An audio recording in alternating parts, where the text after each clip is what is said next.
Bonjour à tous, c'est Claire et bienvenue dans cette vidéo où nous allons parler des Gémeaux. Alors je vous invite, si vous êtes Gémeaux, à aller voir aussi votre ascendant, le signe de votre ascendant et le signe dans lequel votre lune était lorsque vous êtes né.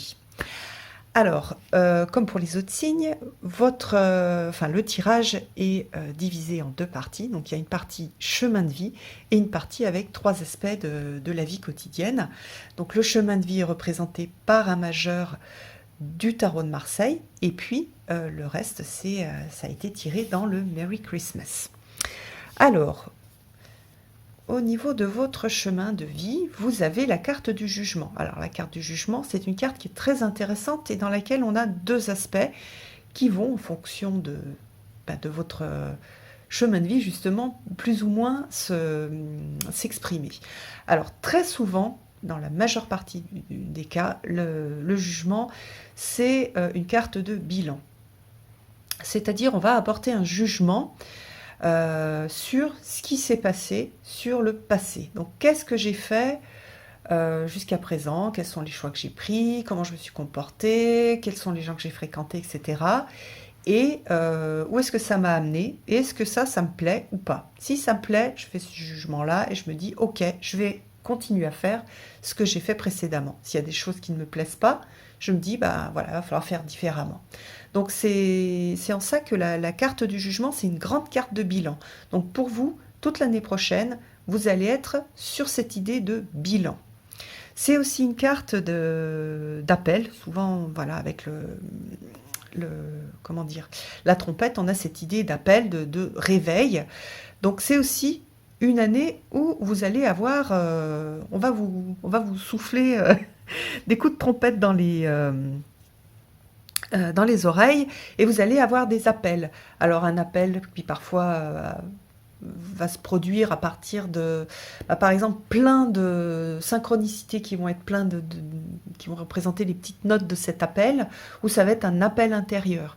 Donc, pour certaines personnes, ça peut même être quelque chose d'énorme, hein, un grand appel intérieur à, je sais pas, dans l'ancien temps, ça pouvait être cette idée de peut-être rentrer dans les ordres, etc. Donc voilà, ça peut être quelque chose de super important et d'extrêmement mystique, mais ça peut être aussi un appel où vous allez réaliser ah mais ah oui voilà ça il faut que je fasse ça c'est vraiment je suis fait pour ça ou je suis faite pour ça et donc il faut que je le fasse, voilà. Donc ça va être pour vous les deux axes, euh, le jugement dans le sens du bilan. Et d'ailleurs, c'est peut-être suite à ce bilan que vous allez réaliser, vous allez entendre cet appel intérieur sur des choses à faire différemment. Vous allez être appelé par quelque chose de différent. Voilà. Alors, au niveau relationnel, au niveau de l'amour, de l'amitié, de la famille, on a l'enfant. Alors, qu'est-ce que ça signifie l'enfant? Alors, ça peut signifier plein de choses, mais par exemple, si vous avez des enfants, ça peut être pour vous le côté relationnel qui va être le plus important. Plus qu'un couple, plus que les amis, etc. Le lien à vos enfants va être très important et ça va énormément vous nourrir.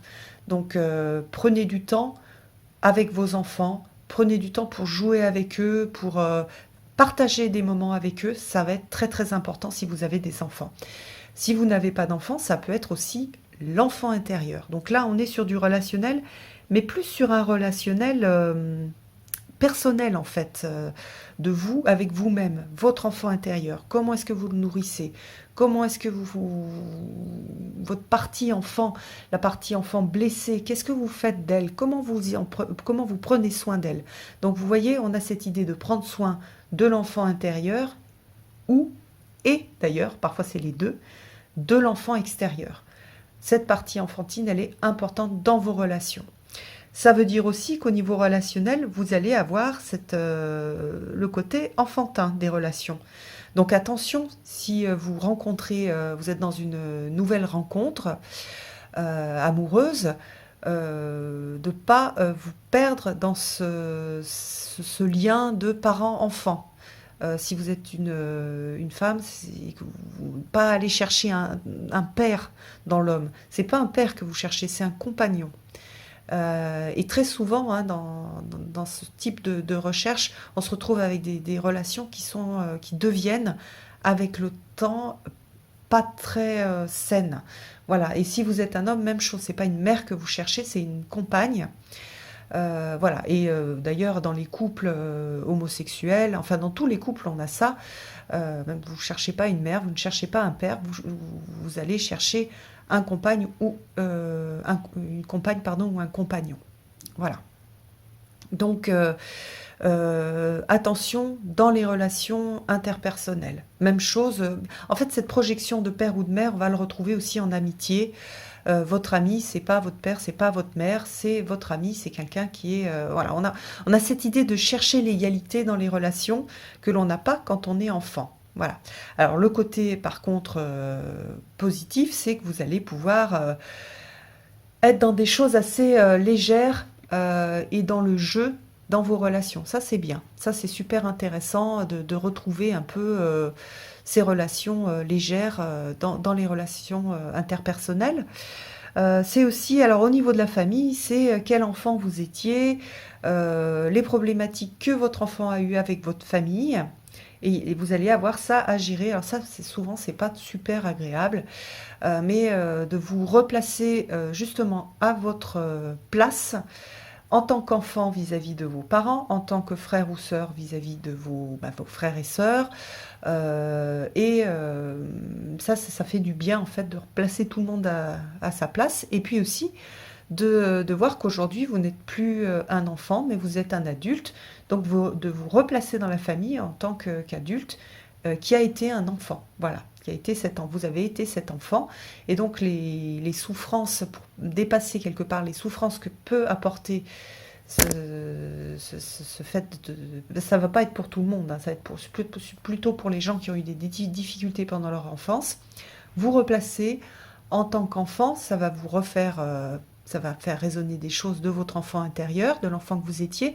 Donc c'est à votre partie adulte d'en prendre soin. Voilà.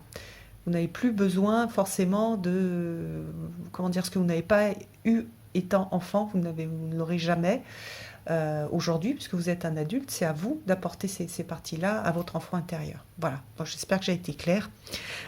Parce que il y a beaucoup de gens qui travaillent sur ce thème-là, donc c'est un thème qui est super important.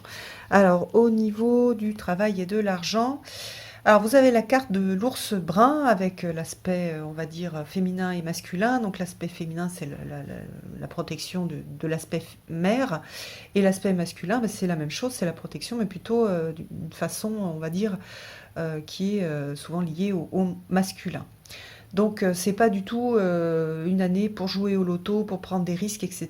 C'est une année pour consolider les choses, pour ne pas... voilà, vous avez certaines choses, vous devez les protéger, que ce soit au niveau de vos placements financiers, de la façon dont de la façon de gagner de l'argent. Assurer, par exemple, souvent c'est aussi, si vous n'avez pas de travail, d'accepter un travail alimentaire pour gagner suffisamment d'argent pour pouvoir faire les choses qui vous plaisent par ailleurs. Voilà, il y a ça aussi. Il y a cette idée de protection, que ce soit par l'argent ou que ce soit par une carrière. Donc protégez ce que vous avez, et soyez dans cette idée aussi de consolider, consolider votre carrière, donc consolider votre pouvoir. Donc c'est aussi, hein, pour certaines personnes, ça va être une bonne année pour justement faire carrière, pour mettre en place une carrière. Donc si vous êtes jeune, pour rentrer dans la vie active et puis commencer à vous construire quelque chose. Si vous avez un certain âge, pour finir finir en beauté, pour prendre un nouveau poste qui va vous donner plus de pouvoir. Voilà, ça va être une très bonne année en fait pour ça. Et puis au niveau du bien-être, vous avez le chemin, donc le choix, donc le libre arbitre. Tout est dans vos mains. Le bien-être ne va pas dépendre des autres, il va dépendre des choix que vous allez faire, des décisions que vous allez prendre. Alors, il y a un côté un peu stressant parce qu'on se dit, bah mince, est-ce que je vais prendre est-ce que je vais faire, pardon, les bons choix, je vais prendre des bonnes décisions pour être bien, mais il y a un côté super rassurant, c'est-à-dire ça ne va pas dépendre des autres. Vous allez voir que votre bien-être, il ne dépend pas des autres, il ne dépend pas de l'extérieur. Vous allez réaliser à quel point vous en êtes les maîtres. Et ça, c'est vachement bien. Ça vous permet d'acquérir du pouvoir et on est vraiment sur cette idée de libre arbitre. Je suis dans le libre arbitre, ma vie m'appartient. Si je veux être bien, j'ai les moyens de l'être. Donc c'est bien, c'est vraiment ça va être plein de prises de conscience qui vont vous permettre de vous sentir bien.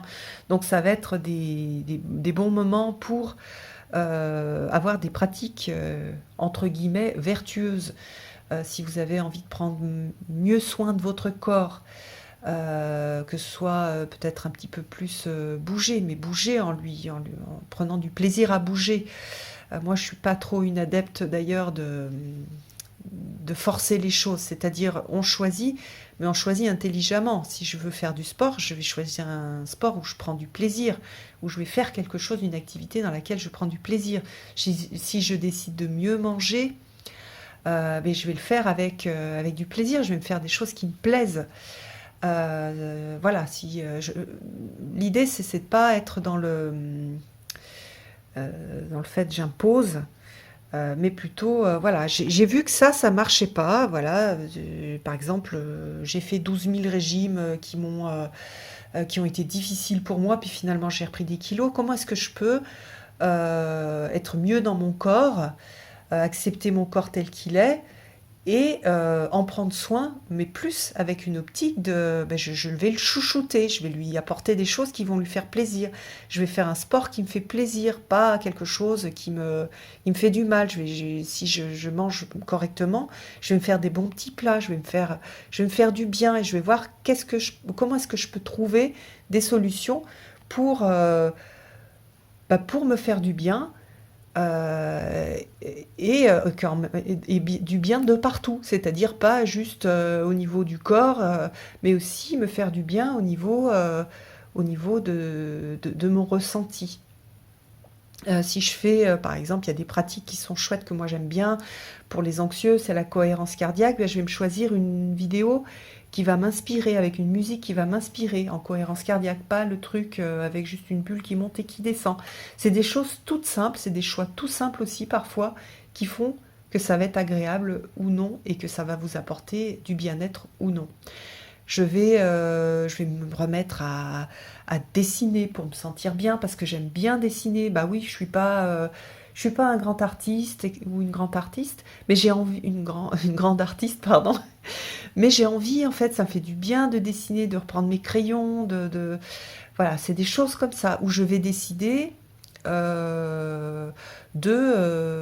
soit de prendre le risque de me mettre avec une personne, de consolider certaines relations, ou alors je vais réaliser que je suis mieux tout seul ou toute seule.